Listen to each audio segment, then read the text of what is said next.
I was brand new to sales and marketing, so that's the reason so many mistakes got made. I think the number one thing I would point to early on, I read a few books, as I mentioned, got this transition period going. I thought I knew enough because I had thought about it for 6 months. I thought I knew enough to engage outside marketing consulting.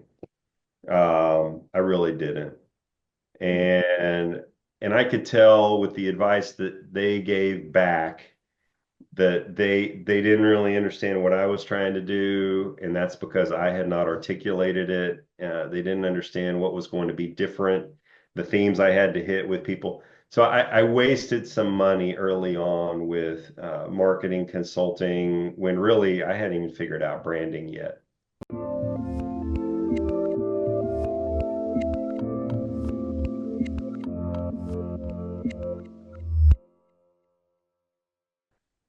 Hey everyone, this is Devin Miller here with another episode of The Inventive Founder. I'm your host, Devin Miller, the serial entrepreneur that's grown several startups into 7 and 8 figure businesses, as well as the founder and CEO of Miller IP Law, where he helps startups and small businesses with their patents and trademarks. You ever need help with yours? Just go to strategymeeting.com, grab some time with us to chat, and we are always here to help.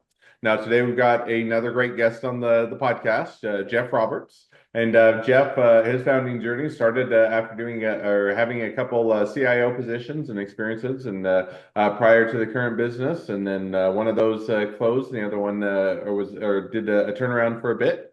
And then with the more recent company being acquired, there wasn't necessarily a good position for after the acquisition, so had an opportunity to put the current business together for CIO services. Had a bit of an impact as that started with COVID and some of those slowdowns and otherwise difficulties, and but afterwards built out the network of consultants during that period of time and has been building it ever since. So with that much as a introduction, welcome on the podcast, Jeff.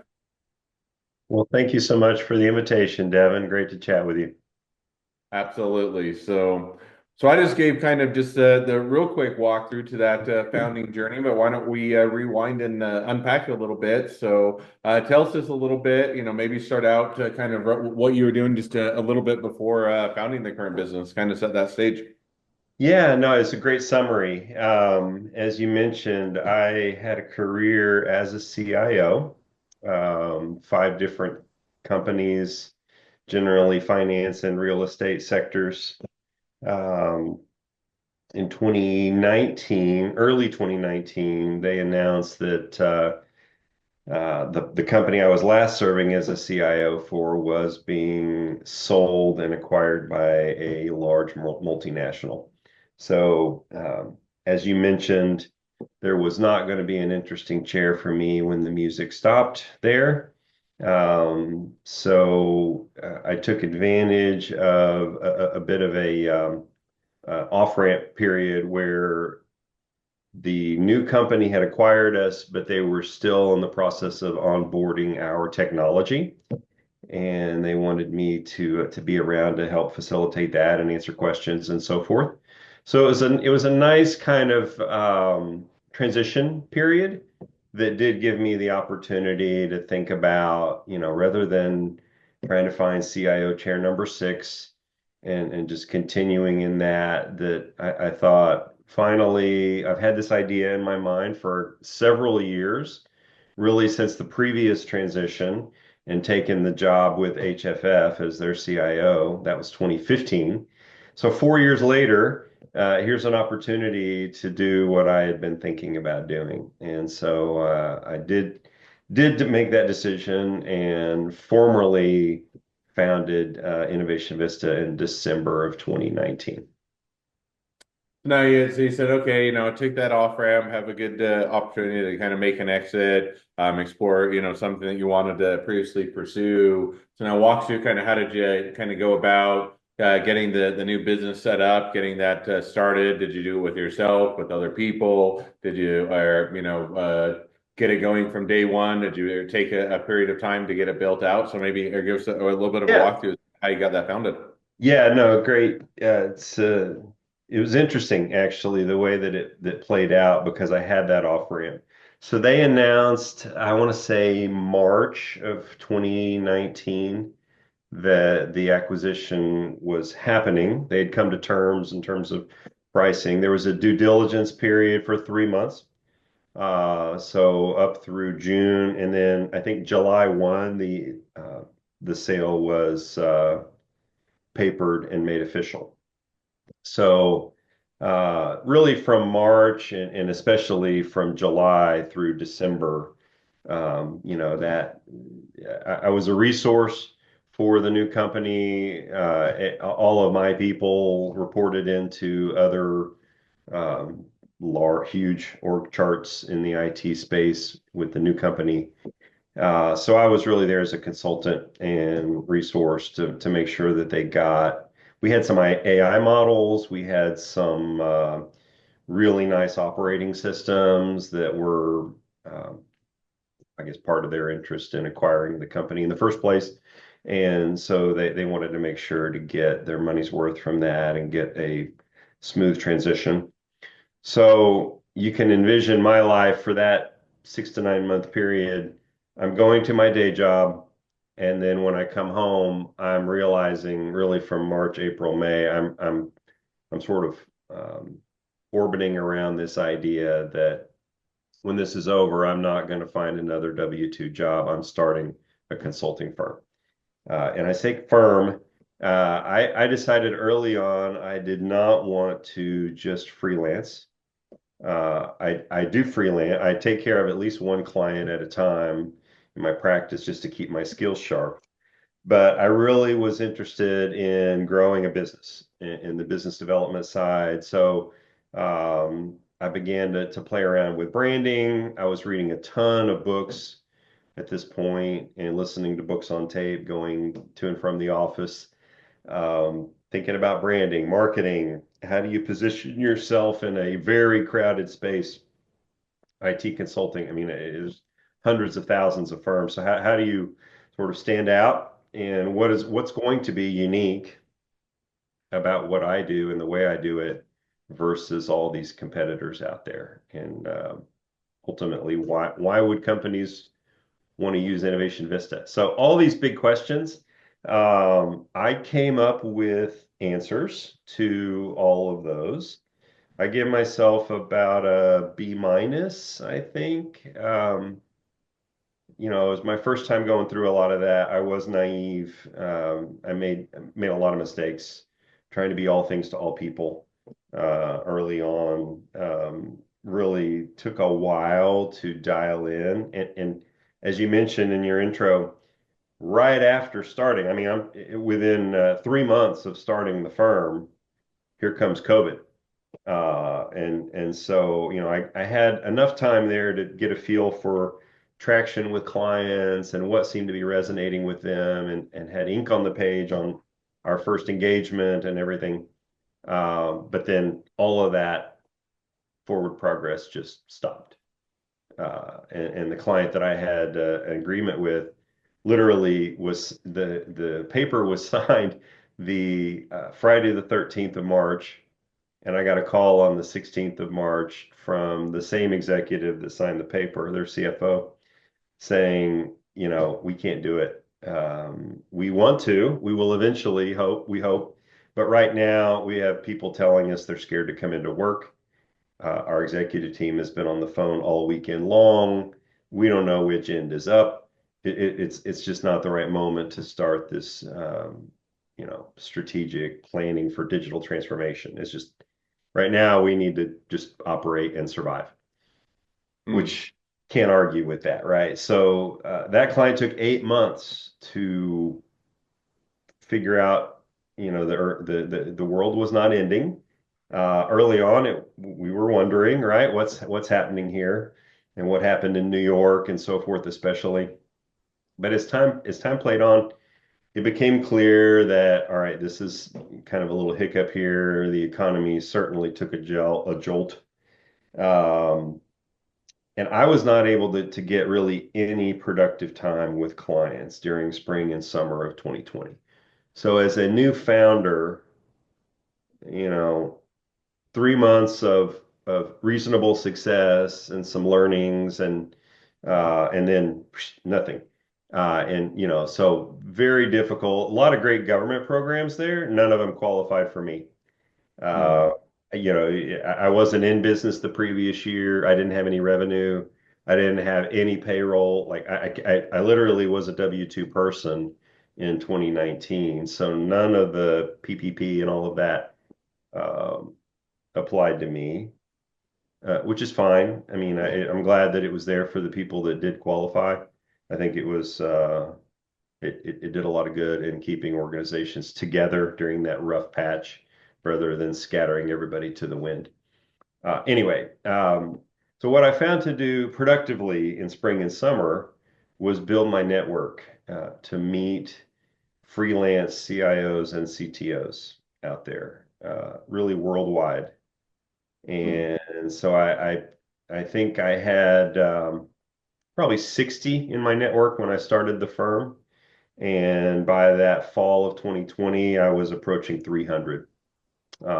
Just, I mean, reaching out on LinkedIn, messaging every single person I could see that said they were a freelance CIO. Who are you? What do you do? What do you find works? And along the way, I was figuring out what's important to me about identifying consultants that I can subcontract to. Hmm. What do I want to see? What do I not want to see? And I kind of zeroed in on there's several things, obviously, professionalism and there's certain prerequisites. But really what separates the consultants that made the cut for my network versus what didn't is just their mindset. If they start talking to me about technology and the platform and they love elegant architectures and they love complicated problems to solve and all of that, and those things attract a lot of people to IT.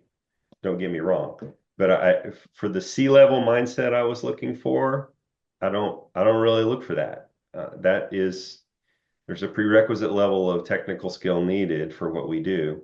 But what really separates excellence from mediocrity here is their business mindset and whether they can align with the rest of the C-suite and the board of directors and understand the strategy of an organization and how technology can empower that and accelerate it.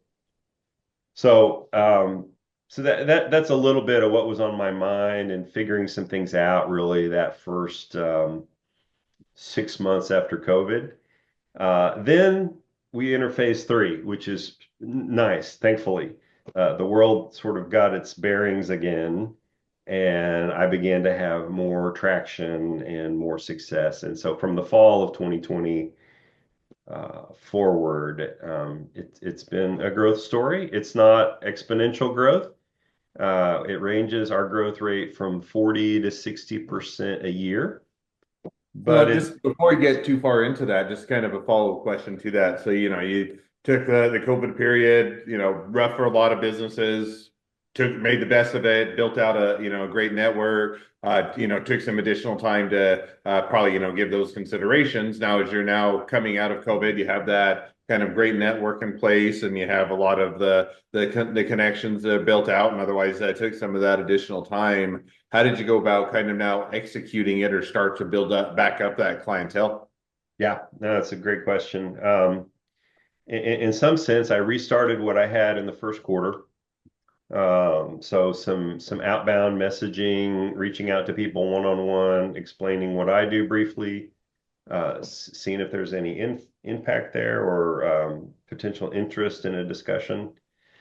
Really being aware of or making my referral network aware. And our referrals still are our number one source. So people that we formerly worked with or worked with someone who knows me, right? The second degree connection kind of thing.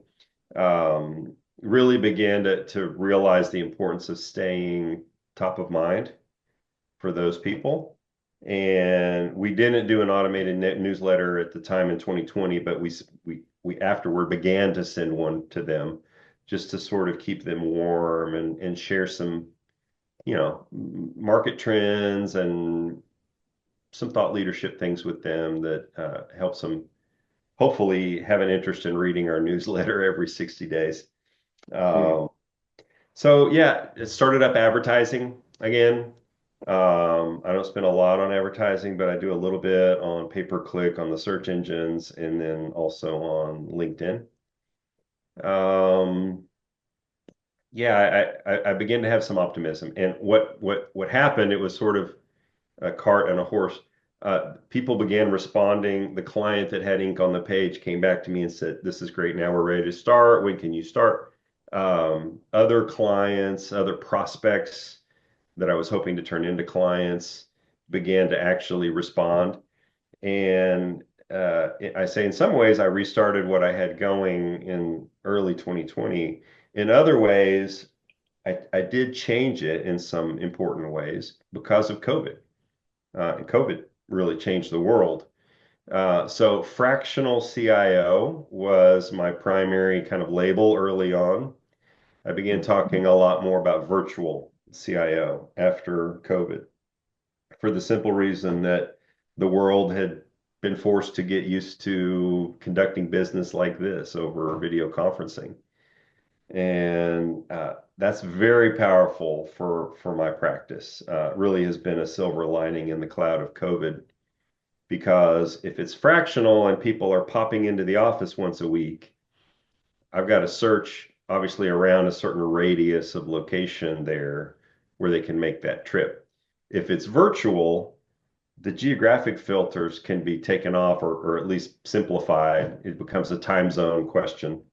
And because of that, I'm able to match just really the ideal consultant to each client and not have this sort of restriction that it needs to be someone who can pop in the office, in a half-hour drive. So that's been huge. We've continued with that all the way through today. We still, I mean, we do fractional CIO, but the form that that takes is almost always virtual. I think virtual CIO is a better description. Um, there's sometimes requests that consultants hop on a plane and there's still power in face to face, so we do that when we need to. But after connections are made, after strategic plans are set, generally our consultants can go back home and be productive from there. No, that definitely makes sense. Now you said, or just to kind of follow up on that, because you said, hey, now we're getting, month or year over year, month over month growth, and it's, steady, and it sounds like it continues to chug along and to grow and expand. Now, how do you touched on a little bit, you did, certainly you have a bit of the network that you've created, the people you reached out with, some reoccurring clients. You said you did a little bit of advertising, but how did you kind of take that and continue to build it and grow it, or kind of what was that path that allowed for that? Yeah, it's a little bit of I guess the getting the momentum on the snowball rolling down the hill, right? It starts small. I haven't really done anything amazingly differently than I did in 2020, but I have more of it. There's more content out there about me. I have added some outsourced partners. I've certainly added some referral partners as I've met more people, and I made a strategic effort to build that referral network beyond just people that I had personally worked with or who'd worked with one of our consultants to really go for other people who are in front of our prospective clients every day, fractional salespeople, really fractional anything, are interacting with a lot of the same clientele. So I guess I've come to some realizations through the years about what works and put more effort on those things, referrals being the top of the list. SEO, we are found where we rank reasonably well for some good keywords in this space. That's become more of a factor, beginning 2021 and 22. That's been nice. So, keeping the content fresh out there so that I can continue to rank and be found on the search engines. Um, yeah, it's just been more of the same, I guess, with some improvements and tweaks along the way as I've learned lessons. No, it makes perfect sense and sounds like a good evolution of things. And so now, as we kind of catching up a bit or on the founding journey, walk us through kind of what is maybe the kind of the status or where things at today, and kind of what's the next 6 to 12 months look like for you. So we've continue to grow our network. We have a monitor out there, kind of a saved search in LinkedIn that looks for new consultants that hang out a shingle, so to speak. So we try to connect with them within the first week or two after seeing that. Um, that's continued to help us grow our network, and we're up over 430 consultants now. I think through the years, in addition to the tweaks on the marketing approach, I think we built a little bit better of a reputation. Um, Certainly a longer reputation, right? It's not that it was ever bad, but we've been in business for 1 year, 2 years. Now this is year six. It just is, it's a lot easier and a lot different now, and more people will have heard of us at least when we start talking, and that's very helpful to get that initial head nod that, oh yeah, I think I've heard of you guys. You're fractional CIO. Just enough to know that we've been in business a while. We have, not that we have everything figured out, but we have some things figured out on how to deliver these services. We have won some awards the last 2 years, actually. We've been named the #1 provider of CIO services by CIO Bulletin magazine. So that's very nice, right? That there's somebody out there really paying attention. All that has made marketing easier. We have more past clients to get referrals from. We know more people know about us. So that's kind of been the journey. I would say we have traction in more industries. I mean, we have multiple choices in every single vertical. So I really have stopped zeroing in on finance, real estate, and logistics and healthcare. It's everything now. And we really can say that because having 430 consultants, um, I mean, that's really, it's no more complex than that. It's just there's a lot of smart people on that list, very smart people, and they've spent their career working in these verticals, so they're ready to walk in the door knowing what they're talking about. No, that's awesome, and sounds like it's both a good place to be and a good place to be headed. So perfect. Well, with that, now as we've kind of gone through the founding journey, great to hear, and also kind of catching up a bit about where you're at today and where things are headed. Great time to transition to the question I always like to wrap up each episode with. And so that question is, if you could, and the early days is always relative, right? If you're a business has been in business for 100 years, early days are the first 20 years. If you've been in business for the 5 years, early days are probably the first year or two. But whatever, however you define the earlier days of business, if you could go back to kind of that earlier stage or that earlier days of the business, what would be the one decision you'd make differently? Yeah, it's a great question, and I actually want to answer. There's like five or six things, right? All I right, but I will cut off. Or 5 or 6 things is probably an hour conversation. So maybe choose your top one or two. Yeah, no, it's very fair. Um, I was brand new to sales and marketing, so that's the reason so many mistakes got made. I think the #1 thing I would point to early on, I read a few books, as I mentioned, got this transition period going. I thought I knew enough because I had thought about it for 6 months. I thought I knew enough to engage outside marketing consulting. I really didn't.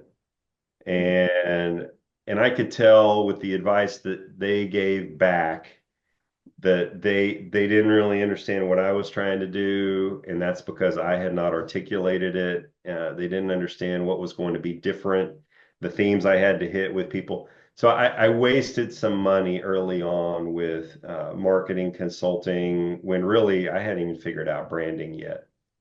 I thought I had, but really hadn't when it came to it. So, I don't know the answer. Part of that is maybe you have to kind of make those mistakes to learn that lesson. I don't know. Um, I was trying to learn things the easy way and read other people's books and learn from their journeys, and still, probably have well, let's say well into five figures that I would love to have back from those early days that because I engaged a consultant before I was ready to even know how to answer their questions or guide them. No, and I'm probably there as well. I think that, to your point, how do you do it differently? It's, looking back, you say, "I wish I would have done it differently." And then it's now, how do you go about having that learning without making some of those mistakes? And sometimes you can learn from others' mistakes or talk with others. And sometimes, no matter what, you just have to learn from the school of hard knocks. But, it harkens back to a little bit the same as, when I was starting up some of the businesses, including the law firm. Everybody feels like you have to go out and do what, some businesses is Facebook ads or LinkedIn ads, or you Yep, have to do Google AdWords, and or you do trade shows or whatever. And those all can be beneficial, and sometimes they're the right way. But I think that, sometimes you immediately jump to, well, that's where everybody does, and everybody tells me that's how you're going to be a success. And so you go down that route and you spend a lot of money, and you quickly learn that maybe it doesn't work for you. It's not the right phase. It's not as, or, you can spend a lot of money on those without a lot of return. And yet it's an easy place to put money because it's what everybody in quotes does. So I definitely agree. yep, That's an area that, a lot of times you're getting started, you tend to gravitate towards. Sometimes it works out, and a lot of times you get to learn a lot, and then you figure out what actually works for the business. So I think that's a great one to look back on. Well, now 100%. as we kind of wrap towards the end of the episode, if people do want to reach out to you, they want to be a customer, they want to be a client, they want to be an employee, they want to be an investor, they want to be your next best friend, any or all of the above, what's the best way to reach out to you, contact you, find out more? The best way is our website, innovationvista.com. Got a contact us link there. Lots of resources, thought leadership stuff, webinars, etc., out there as well.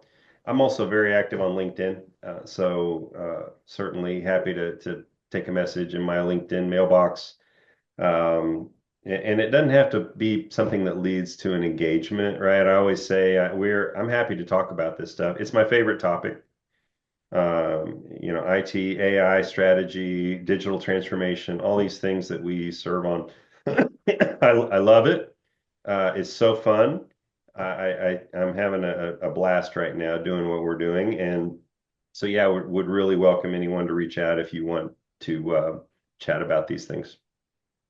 Well, awesome. Well, I definitely encourage people to reach out, support a great business, expand their network, and if nothing else, make a new best friend. So, with that, thank you again, Jeff, for coming on the podcast. It's been fun. It's been a pleasure. Now, for all of you, their listeners that are out there, if you have your own journey to share and you'd like to be a guest on the podcast, we'd love to have you. Just go to inventiveunicorn.com. Apply to be on the show. A couple more things as listeners. Make sure to click share, subscribe, leave us a review. Helps us to reach even more startups and small businesses to help them along their journey to success. And along that note, along your journey, you ever need help with patents or trademarks or anything else with your startup or your small business, just go to strategymeeting.com, grab some time with us to chat, and we are always here to help. Well, thank you again for coming on the podcast, and wish the next leg of your journey even better than the last. Thank you, Devin. Appreciate it.